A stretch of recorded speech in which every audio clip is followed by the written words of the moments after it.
Now I found a loophole in our school system. So sumbong na ko ni sa ato ang school system administrator. So, school system administrator. Natay na ko yung nakita nga loophole sa tong system sa tong eskwelahan. Itahan na nato ng solusyon. Buang. Udah po dito. Lami na.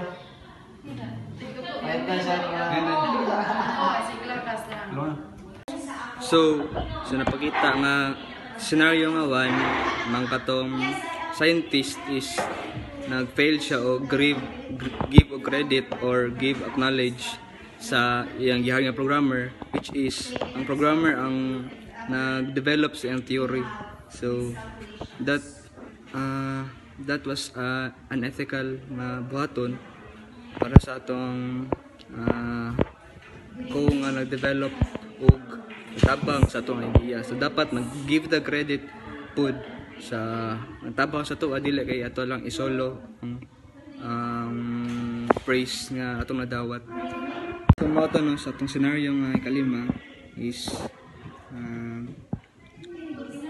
it was likely unethical and likely illegal because though yang gitama later ang katong mali, though yang gi-correct ang katong actions, so the act itself is improper and unethical. So ethical standards prohibit nga using privilege access for personal advantages, so regardless of duration of outcomes.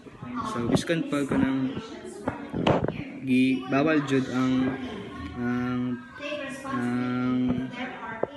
pag privilege mo sarili through sa imong personal advantage lagi ang atong gibuhat niya. Atong sa atong scenario ng ika-11 is atong sa iyang competition nga kauban niya is iyang breach ang iyang computer or system, so dito siya naggamit. So that act was unethical, illegal, and breach of personal information or conduct.